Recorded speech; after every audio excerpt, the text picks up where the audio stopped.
Monsieur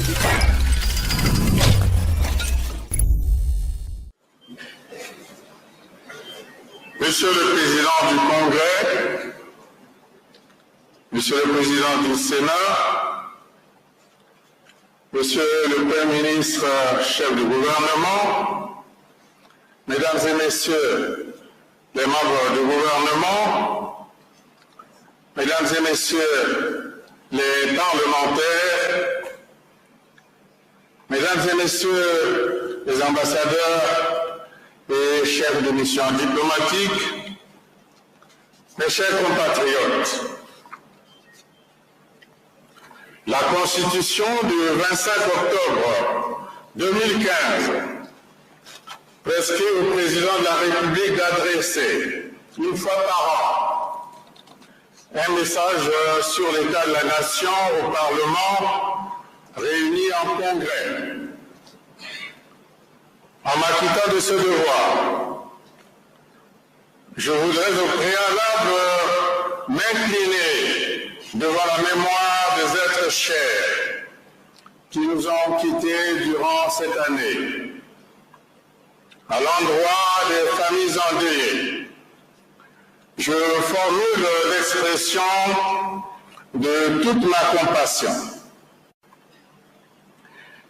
Qu'il nous soit donc permis de réitérer l'hommage posthume de la nation au vénérable André Obami-Ito, ancien président du Sénat, homme de grandeur et de devoir, à la loyauté exemplaire.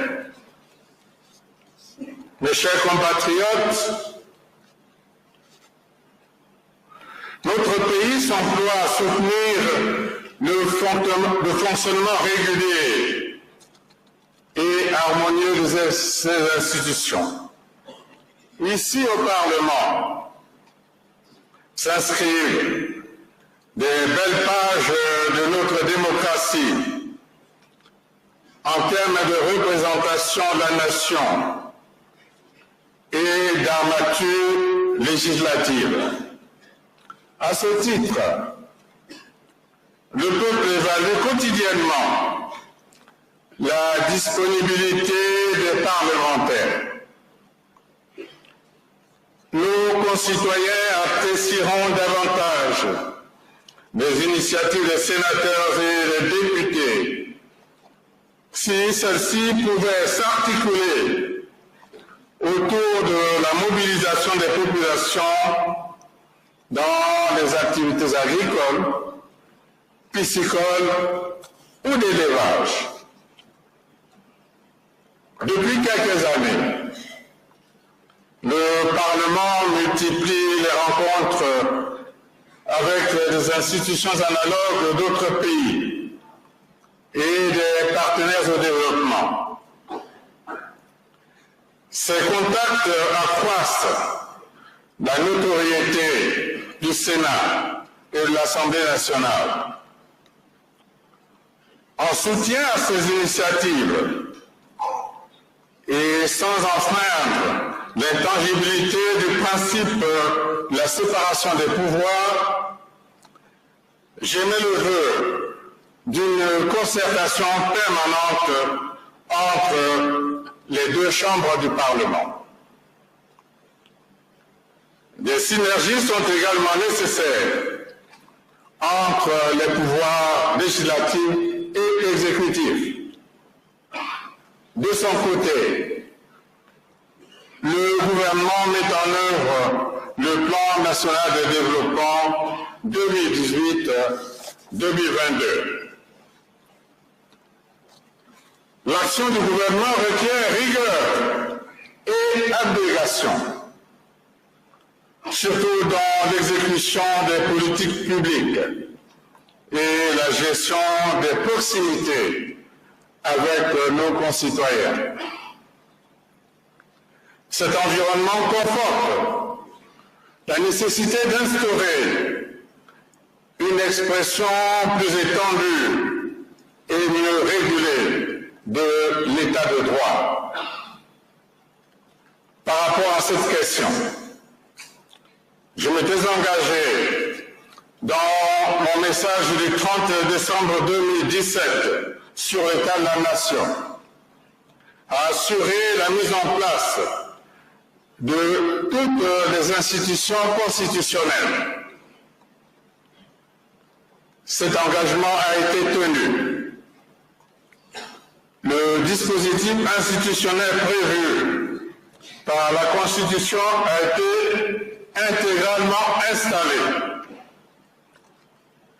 En 2018, notre pays s'est doté du Conseil national du dialogue, du Conseil consultatif des sages et des notabilités traditionnelles, du Conseil consultatif de la société civile et des organisations non gouvernementales, du Conseil consultatif des personnes vivant avec handicap, du Conseil consultatif de la jeunesse, du Conseil consultatif de la femme. Par son originalité, notre expérience confère une assise plus large, diversifiée et sans discrimination à la dimension participative de notre démocratie. Je salue particulièrement l'élévation au sein du secrétariat permanent du Conseil consultatif de la femme, d'une compatriote autochtone, universitaire engagée sur les questions de genre. Dans cette même optique, la Cour constitutionnelle et la Commission nationale des droits de l'homme ont été renouvelées pour plus de dynamisme dans l'exécution de leur mission. Enfin, les membres de la Haute Cour de justice ont pris leurs fonctions. C'est des juridictions en charge de la répression des délits commis par les dirigeants et les hauts dignitaires de la République est dorénavant installée dans ses attributions. Je demande que les textes réglementaires sous-jacents soient rapidement préparés pour un fonctionnement cohérent et diligent de cette instance.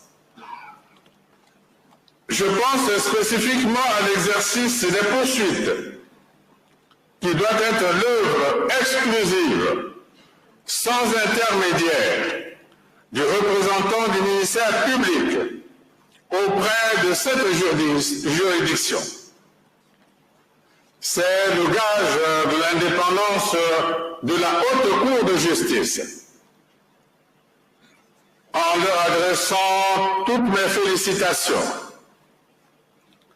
j'exhorte les membres des différentes institutions constitutionnelles à assumer leurs responsabilités avec efficacité. D'ores et déjà, le Parlement et le gouvernement s'attellent à instituer la législation garantissant la déclaration de leur patrimoine par les dirigeants et les cadres de haut niveau à l'entrée et à la cessation des fonctions exercées. Enfin, la haute autorité de lutte contre la corruption est en cours de création. Désormais, à tous les échelons de l'État, chaque acteur est exposé à la rigueur de la loi. Alors, il n'y aura plus place pour les jérémiades. Il n'y a de la place que pour l'action, partout et à tous les niveaux. donc dire qu'avec un tel décor judiciaire, notre pays n'est pas en train de réaliser des avancées salutaires dans l'instauration et le fonctionnement des instruments de veille et de promotion de la bonne gouvernance. La dernière session du Conseil supérieur de la magistrature a pris des décisions qui augurent d'une justice véritablement au service du droit, soucieux de rehausser le seuil de confiance auprès des populations et de rassurer les milieux d'affaires. Dès lors, continuons à renforcer la gouvernance judiciaire pour mieux rapprocher la justice du justiciable. Dans cette optique, l'essentiel demeure la mobilisation et l'implication des forces vives de la nation. La désignation du chef de l'opposition participe de la volonté du peuple d'instituer une république de partage et de solidarité. En tout état de cause, l'expression démocratique se déploie en toute liberté au Congo. Nul n'y est inquiété et ne le sera pour ses opinions. Le brillant passage de notre pays à l'examen périodique universel du Conseil des droits de l'homme des Nations Unies en novembre 2018 à Genève traduit la portée de nos efforts dans ce domaine. Pour la troisième fois consécutive depuis 2009, toujours animé par la volonté de mieux faire en matière de protection et de promotion des droits de l'homme, le Congo vient de se soumettre magistralement à l'évaluation de la mise en œuvre des recommandations des Nations Unies à ce sujet. Déjà, en octobre 2018, notre pays avait soumis avec brio son 7e rapport au Comité des Nations Unies pour l'élimination de la discrimination à l'égard des femmes. Sur ces acquis incontestables, j'appelle une fois de plus les syndicats professionnels à la responsabilité. La quiétude qui règne sur l'ensemble du territoire national nous enjoint de poursuivre à l'unisson l'œuvre de consolidation de la paix. Ainsi, le droit à l'exercice de grève n'est pas incompatible avec la recherche des compromis qui permettent d'avancer, même sur les questions les plus sensibles. La société civile est interpellée au profit de réarmement moral de nos concitoyens, en l'occurrence des jeunes empêtrés dans de nouvelles formes de violence urbaine. Que de sacrifices consentis pour maintenir le cap d'un Congo uni et indivisible dans la paix. Que de renoncements courageusement assumés, parfois au risque d'être incompris par nos compatriotes. Il fallait le faire et nous l'avons fait. La suite nous a donné raison et nous nous en félicitons. Pardonner est essentiel. Oublier serait le pire de nos ennemis. de ma seconde promesse devant le Parlement réuni en congrès de sortir le poule de sa situation d'otage, ce département a retrouvé sa tranquillité. L'accord de cessez-le-feu et de cessation des hostilités, signé le 23 décembre 2017 à Kinkala, s'exécute sans entrave. Le retour de la confiance a rendu possible le ramassage de plus de 8000 armes, munitions et explosifs, naguère détenus par les miliciens. L'autorité de l'État se rétablit, y compris dans les anciennes zones de conflit, avec la réinstallation de l'administration et des représentants des pouvoirs publics. Des populations ont regagné leur village grâce à la normalisation de la vie dans le département. La libre circulation des personnes et des biens est effective, surtout avec la reprise du trafic ferroviaire. Après la réparation, à coût de milliards de francs CFA, des viaducs détruits, l'arrivée du train en gare est le résultat de la paix. C'est l'occasion de renouveler nos félicitations à la force publique pour son action salvatrice au bénéfice du maintien de la sécurité et du renforcement de la sûreté nationale. Que tous les acteurs de l'accord du 23 décembre 2017 trouvent ici l'expression de ma reconnaissance pour leur détermination au service de la paix. Il nous faut à présent réussir la réinsertion des ex-combattants. J'adresse mes remerciements les plus chaleureux aux partenaires au développement qui appuient le Congo dans ce programme, qui trouvent ici le témoignage de notre gratitude. Il y a un an, je consacrais une partie de mon adresse à la question de la lutte contre les antivaleurs. La nouvelle configuration du dispositif judiciaire tend à renforcer la fonction de contrôle dévolue à l'État. Je pense particulièrement à l'inspection générale d'État, à qui j'entends redonner plus de vigueur et de responsabilité.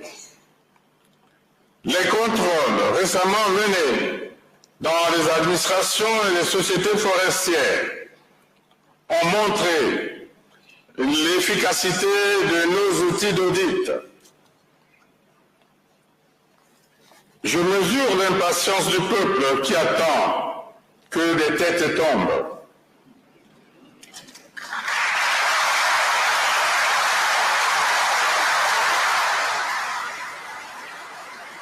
Je mesure donc l'importance du peuple qui attend que des têtes tombent, comme si la présomption d'innocence n'était qu'un écran de fumée induit par notre seul système judiciaire. Je comprends l'inquiétude du peuple devant l'exigence de transparence et d'objectivité. Je rassure qu'il n'y aura ni bouclier de protection pour les uns, ni rampe de sanctions pour les autres.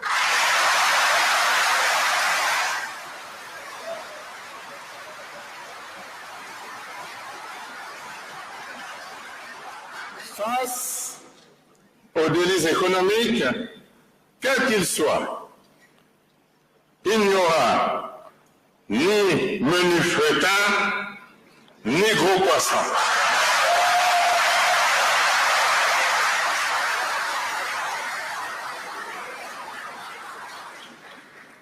Tout passera dans la nasse du droit et de la justice.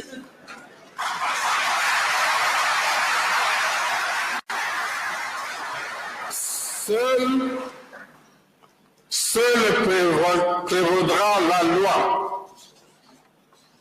Qu'il plaise aussi de rappeler qu'il s'agit d'un processus souvent contradictoire, capable de déboucher sur des privations de liberté ou des dessaisissements divers. Aucune accélération hasardeuse des procédures ne peut être de mise là où la dignité, l'honneur et la liberté individuelle sont susceptibles de s'écrouler.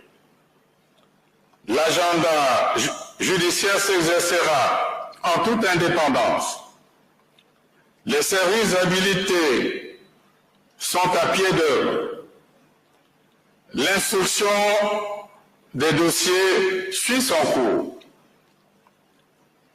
Le défi majeur est de s'élever au diapason des nouveaux paradigmes et de renoncer aux pratiques incompatibles avec l'exercice de la démocratie. Mes chers compatriotes, suite au sommet du 23 décembre 2016 à Yaoundé au Cameroun,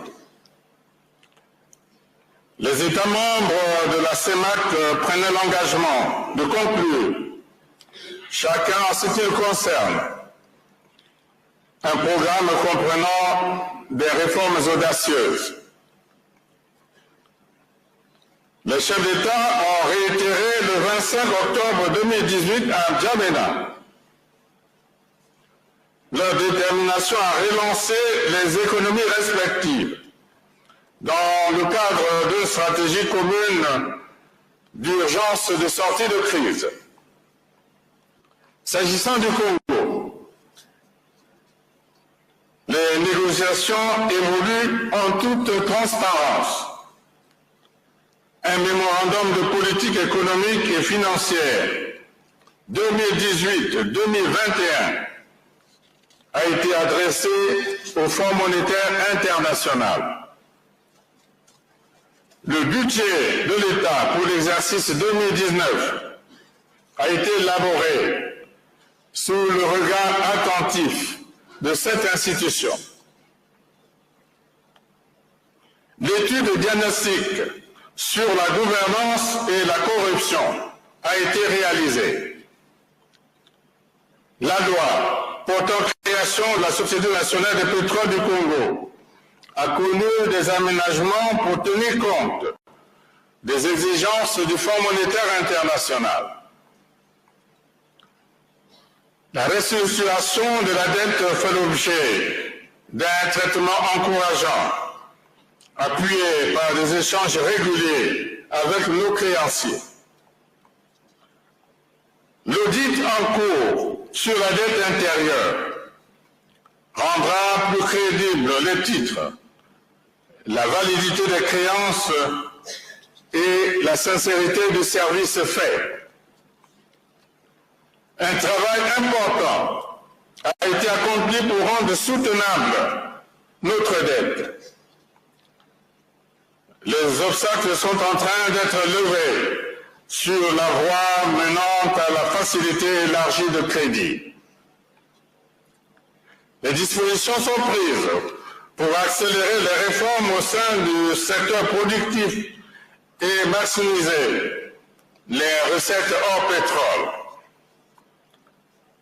Le principe de la création d'une entreprise en le meilleur délai reste imparfait pour faciliter l'amélioration du climat des affaires.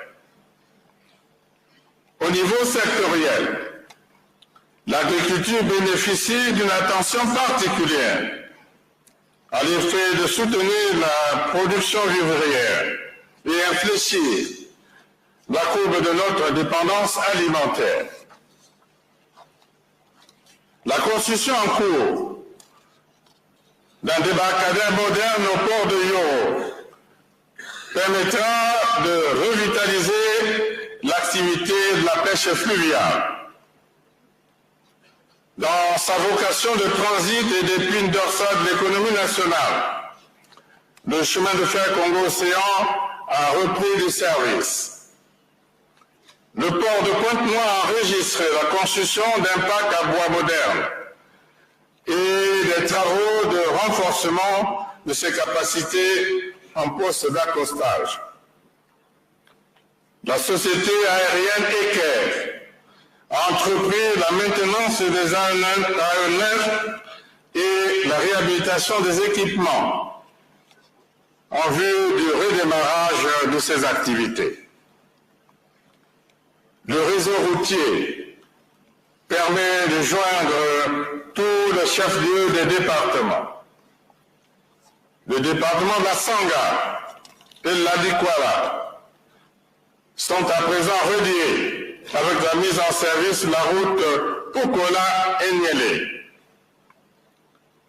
Des travaux d'entretien et de réhabilitation des tronçons défectueux sur les routes nationales s'exécutent à un rythme modulé par les rigueurs de la conjoncture actuelle. À Brazzaville, les conditions de mobilité et de desserte des quartiers de Bakongo et Makelele se sont améliorées avec la mise en circulation des tronçons Case de Gaulle, Pont du Djoué. Tout comme se poursuit le traitement définitif des érosions à Gamakoso. À l'évidence, la lutte contre les glissements de terrain nécessite une riposte attenant à la stabilisation des sols. La célébration de la journée de l'arbre, le 6 novembre de chaque année, constitue une opportunité de choix pour la reconstitution du couvert végétal national. Fidèle à sa politique de reboisement, notre pays a réalisé en 2018 plus de 2 millions d'hectares de forêts aménagées, atteignant ainsi une superficie totale de près de 7 millions d'hectares. Néanmoins, la contribution de la forêt à la richesse nationale est en deçà du niveau préconisé. La gestion forestière doit être mieux organisée au regard de nos immenses potentialités. Le Congo maintient son leadership dans la conservation de la biodiversité, ce qui offre une bonne perspective de préservation des 30 milliards de tonnes de carbone séquestrées par des tourbières étendues sur 145 000 km². À son actif, notre pays compte actuellement 5 cimenteries. L'ère du sac de ciment vendu à 12 000 francs CFA pendant l'époque des pénuries relève désormais du souvenir. Celui-ci est ramené à 3 000 francs CFA. La société de recherche et d'exploitation minière a mis en service la ligne de production de cuivre dans la zone de Fati-Bokosongo. L'exportation récente et à titre expérimental du fer de Mayoko densifie les perspectives d'entrée du Congo dans le cercle des pays producteurs de ces minéraux. Pour soutenir l'activité industrielle qui se dessine, notre pays a signé un accord cadre le 5 septembre 2018 à Pékin pour le développement de la zone économique spéciale de Pointe-Noire. Les enquêtes parcellaires sont en cours d'exécution afin de libérer le périmètre d'implantation retenu. En lien avec cette avancée, une formation au métier de la construction et des travaux publics a été ouverte au bénéfice de 350 jeunes. Au terme d'un protocole d'accord entre l'État et certains partenaires comme la société Éco-Énergie, une usine de montage de tracteurs et autres matériels agricoles sera érigée dans la zone économique spéciale de Maluku. L'année 2018 a connu l'adhésion du Congo à l'Organisation des pays producteurs de pétrole. Il est devenu le 7e pays africain et le 15e au monde à rejoindre l'OPEP. En se plaçant parmi les leaders mondiaux, le Congo est appelé à assumer de nouvelles responsabilités dans la prise de décisions conjointes sur les quotas de production et les prix de vente du pétrole. L'on se désole des perturbations observées dans l'approvisionnement du marché intérieur en produits pétroliers. En retour, il est loisible de noter la stabilité des prix à la pompe, maintenue depuis plus d'une décennie par les pouvoirs publics. La fourniture de l'électricité connaîtra le lancement en 2019 de la 3e turbine de 170 MW par la centrale électrique du Congo.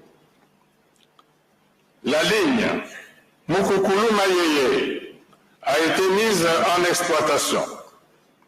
Les travaux engagés entre Owando et Makwa, ainsi qu'entre Oyo et Moussaka, s'exécutent de manière satisfaisante. L'électrification des communautés rurales se poursuivra sur les lignes déjà en construction, en l'occurrence Djambala Lekana, Olombo Abala, Gamboma Ongoni, Abala Alembe.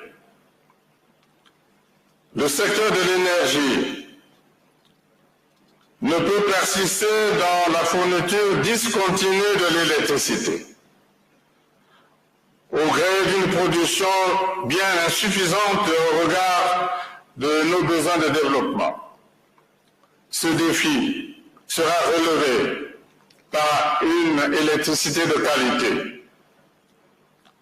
L'interconnexion en fibre optique est effective entre le Congo et le Gabon et connaîtra une extension vers le Cameroun et la République centrafricaine. En matière de grands travaux, le gros œuvre de 2 tours jumelles de 30 étages au centre d'affaires de Mpila est terminé. La construction de l'Institut technologique d'Oyo, réalisée dans le cadre de la coopération économique entre la Chine et le Congo, est achevée.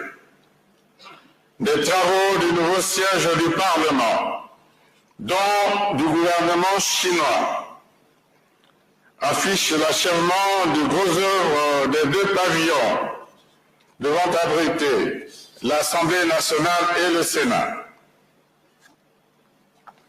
Mes chers compatriotes, le volet social constitue l'un des piliers de notre marche vers le développement. La refondation du système de sécurité sociale est en quête d'un nouveau souffle. Les organismes de gestion des nouveaux régimes attendent d'être mis en place Les caisses de sécurité sociale doivent être soutenues. Je demande au gouvernement de faire preuve d'ingéniosité pour un début d'appurement de la dette de l'État inhérente aux cotisations sociales. Dans ce registre, il nous faut également rendre opérationnel à partir de 2019, même par paliers successifs, le régime de l'assurance maladie.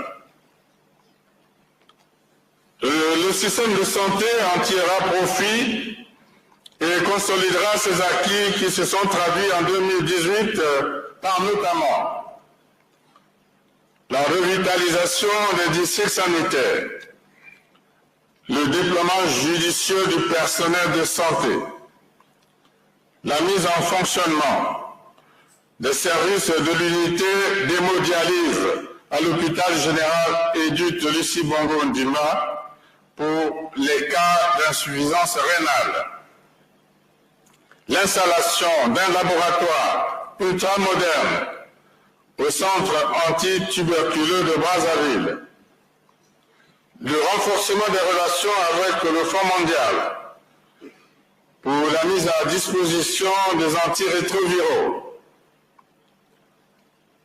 la densification de la riposte vaccinale contre certaines épidémies.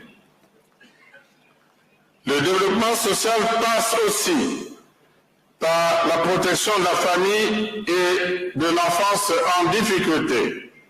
Pour cela, le projet Lisungi mérite nos égards pour ses résultats prometteurs.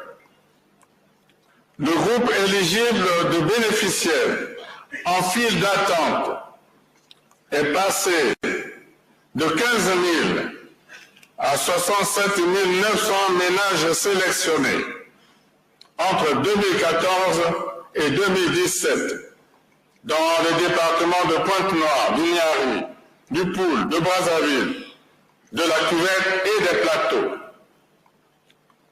Depuis 2015, près de 10 000 familles vulnérables reçoivent une assistance financière octroyée par ce système de filets sociaux.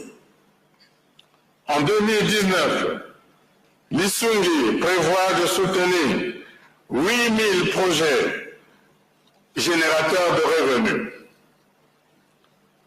Je demande au gouvernement d'accorder toute son attention à la mise à disposition de fonds nécessaires au passage graduel de ce projet à l'échelle à partir de 2019. Tout en concentrant les axes d'effort sur la création des richesses. Le plan national de développement 2018-2022 porte un intérêt particulier à la construction et la valorisation du capital humain. La rentrée académique pour certaines filières de l'université de Kintele est envisagée pour 2019. L'ouverture des établissements d'excellence, des lycées des départements de Westo, Djambala, Madingo et Sibiti a fortement contribué à l'amélioration des résultats aux différents examens d'État. Le double défi de l'équipement de nos écoles en table-banc et de la résorption du déficit en personnel enseignant appelle plus d'efforts de notre part. En dépit du contexte difficile lié à la conjoncture de crise, il est heureux de noter que, comme par le passé, nous abordons la nouvelle année sans arriéré de salaire en ce qui concerne la fonction publique.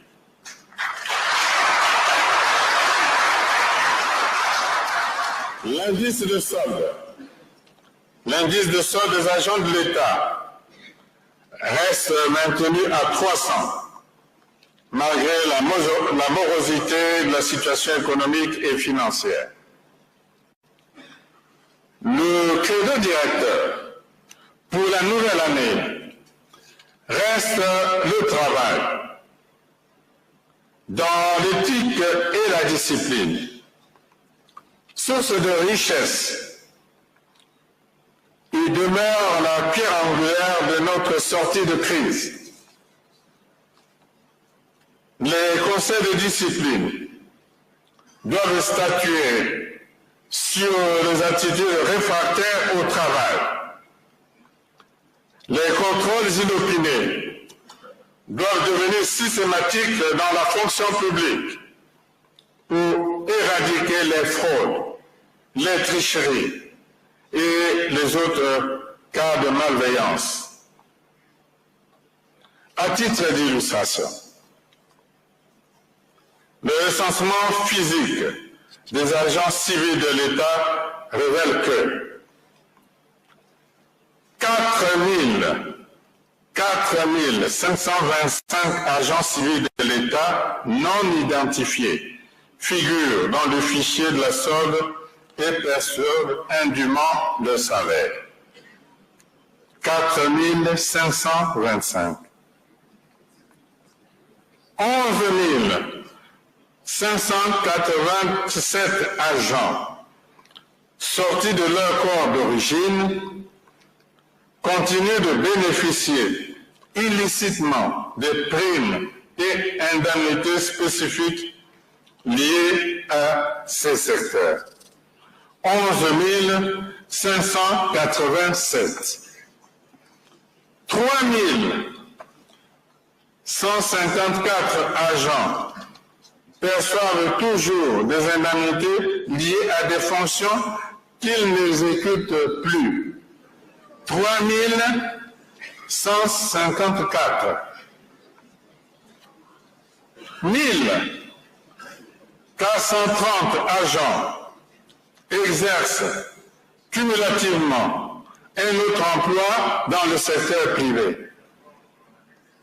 De telles pratiques, qui se complètent par tant d'autres connues, grèvent lourdement les finances publiques et appellent des sanctions rigoureuses. La législation et la réglementation en vigueur doivent s'appliquer avec fermeté contre toutes ces dérives. Des directives ont été données au gouvernement pour la prise de mesures appropriées à l'effet de traiter sans atermoiement les irrégularités constatées. Mes chers compatriotes, aucun pays désireux de se développer, y compris en participant à l'économie mondiale, ne saurait rester replié sur sa souveraineté.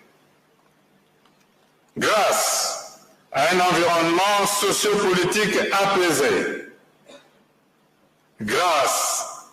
environnement sociopolitique apaisé, le Congo est aujourd'hui un pôle de stabilité en Afrique centrale.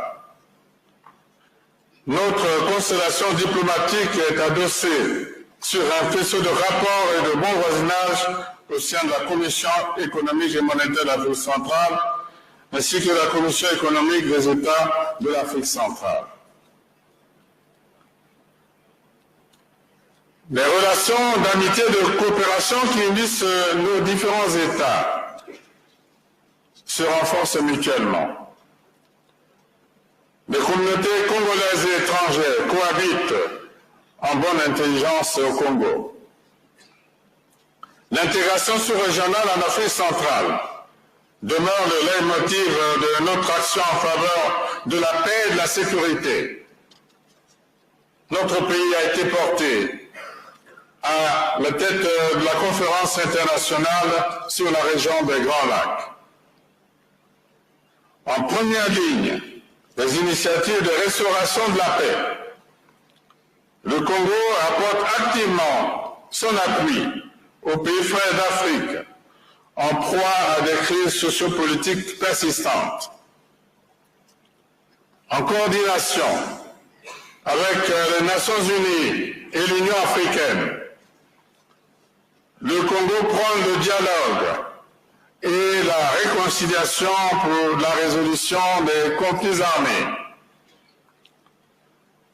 Notre pays a mené des actions d'envergure lors des rencontres internationales, notamment la réunion de concertation des chefs d'État et de gouvernement de la communauté économique des États d'Afrique centrale, le 29 janvier 2018 à Addis Abeba, en marge du 30e sommet ordinaire de l'Union africaine. Le sommet tripartite de la conférence internationale sur la région des Grands Lacs, consacré à la situation sécuritaire dans cet espace, le 14 février 2018 à Kinshasa. La création de la zone de libre-échange continentale africaine, le 21 mars 2018 à Kigali, au Rwanda, pour favoriser le développement du commerce intra-africain. La visite du roi du Maroc lors du sommet de la commission Bassin du Congo en avril 2018 à Brazzaville. La conférence internationale sur la Libye, à l'initiative du président Emmanuel Macron, le 29 mai 2018 à Paris. Notre propre visite d'État en République populaire de Chine, en marge du Forum sur la coopération sino-africaine en septembre 2018.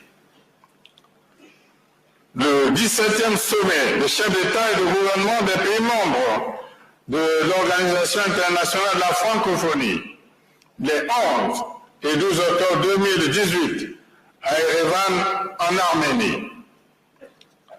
La session extraordinaire des chefs d'État et de gouvernement de la CEMAC, le 25 octobre 2018 à N'Djamena, sur la situation économique de la sous-région. Et la cérémonie commémorative du centenaire de l'AMICIS et le Forum de Paris sur la paix et la sécurité, le 11 novembre 2018 à Paris. Cette évocation succincte met en exergue l'intensité de nos efforts diplomatiques au bénéfice du Congo, de l'Afrique et du reste du monde depuis plus d'un demi-siècle. Voilà 60 ans que le Congo assume son destin en tant que république. Avec méthode, avançons sur le chemin de la relance de notre économie par le travail. Il nous faut transformer les temps actuels en levier de prospérité pour demain. Il est essentiel de refuser les impatiences pour ne pas plonger dans des options aventureuses et sans issue. Dans la foi et l'espérance en un avenir radieux, je souhaite à tout notre peuple et à vous-même ici présents une bonne et heureuse année 2019. Que chaque Congolaise et chaque Congolais élève ses vœux au diapason d'un nouveau pari personnel et d'un nouvel engagement collectif pour un Congo apaisé et solidaire dans l'unité, le travail et le progrès. Vive la République, vive le Congo, je vous remercie.